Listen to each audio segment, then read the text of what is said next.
Hey y'all, I've been sitting on this and I've been meaning, like, I need to make a video about this. And you know how God had put something heavy on you, like, let me just do it.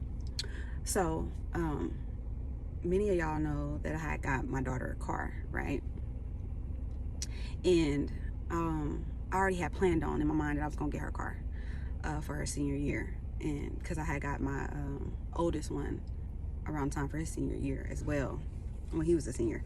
So I was like, during the summertime, she kept talking about, just kept bringing up her having a car or whatever. And I was like, yeah, I'm gonna try to get you a car. But I didn't tell her my plans. I didn't tell her that I was gonna try to get her a car, because she thought she was gonna get a car for her birthday, which is in January. But in my mind, I was like, I'm gonna try to get her a car when school starts, because I don't want to be doing all that driving anyway, because I be having to drive both of them Negroes all the way to two different sides of town, and we already live far. So I was just like, yeah, I'm gonna be trying to get her a car soon. So I would say around the time I start looking for a car, first of all, I started looking for a car, and this girl was like, she woke up one morning and she was like, Mommy, I seen in a dream that you have found me a car. And I was just like, I looked, but I ain't let her know. I like played it off, and I was like, oh yeah. In my mind, I'm like, Lord, you snitching. You giving up the secret. But I already know she got the gift I have, like she can see. And so I was just like, oh, okay. And I just played it off. And then a couple days later, I really did end up finding a car. And so I was like, I'm looking for the car, but I never told her that I got a car, right? But it's so weird because, like, when I got the car and I'm doing things to the car to fix it up, like putting the CarPlay in there so she can have a backup camera, like tinting the windows, like doing little things. And first I was having a hard time at first getting the car because, like, the guy seemed like he was changing his mind. And I'm like, Lord, you know, I had to go in prayer. Like, Lord, you know, if it's meant for me to get this car, Lord, let it work out. You know, I'm just praying about it, whatever. And so everything turned around in my favor.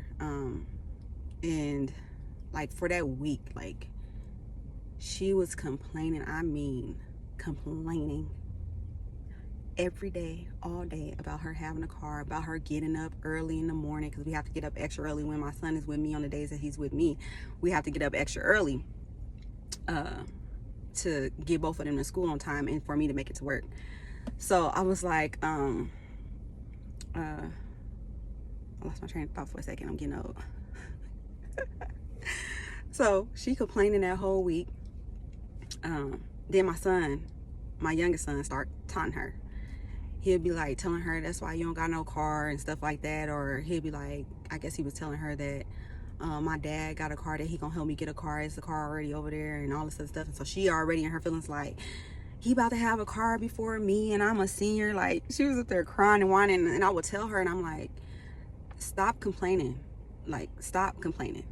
I said, you never know what God is doing. I'm like, just start thanking God for preparing you a car. That's what I said. I was like, just start thanking God for preparing you a car. Just believe and have faith that he's preparing you a car. But she wasn't hearing me at all. And then I would tell my son, stop doing that, because in my head I'm like, both of them don't even know I already have a car. And I'm just like sitting here watching this, and it's just like, sometimes I won't even say nothing because I'm just like reflecting, like God is giving me revelation on what's happening. And so we on the last day that I was gonna give her the car, right, I'm up here Ubering, having to drive the car to my house, then get in an Uber, and it's far from my house. So I'm just like, just doing all this driving around, Ubering and all the things. And then my aunt was helping me on some of the days for me dropping the car off, picking it up. It was just a lot, right? It was a lot. And so that last day, I'm like, I knew I was gonna be late picking her up from school, and I wanted to have the car at the house so when we pulled up they'd see it. And so she asking me why I'm late and all this other stuff, and I'm trying not to lie because I don't like lying. And I'm like, girl, I'm on my way there, you know. And she like, well, why it look like you going over here? Because she watching me on like 360. I'm about to block them, both of them on there. So that happened. And then I picked them up. They in the car. And so they start arguing. They like, she like, you supposed to go to your dad's house tonight, that means I'm gonna have to get up early and all this stuff. I'm like, you gotta be considerate. Like, sometimes he wanna stay an extra night, you know, just like you be wanting to stay home or whatever sometimes too, you know, when it comes to you spending the night at your dad's or whatever. And so they just tripping. I'm just like, I'm drained at this point, because I'm like, I don't know how God be doing this. Like, he be preparing and doing stuff, and we be constantly complaining, right? So we pull up to the house, and she see the car with the bow on it, and she just break down. Like, you could tell her body, just her whole body language, and was like, what? And her eyes watering up. And then Junior, like, he got this stupid face. He got this stupid look on his face, but excited at the same time. And I'm just like, surprised. I was like, you just never know what God is doing while you doing all this complaining, right? Also, after that, like, when we pulled up to the car, because I forgot to tell y'all, when we pulled up, she, you know, she was sitting there, and she didn't even get out the car right away to go look at the car. I think she had to sit in there and repent and reflect. I don't know. When she got out, she was apologizing and stuff. And so the moral of the story is, like, you just never know what God is preparing for you, what he's doing for you.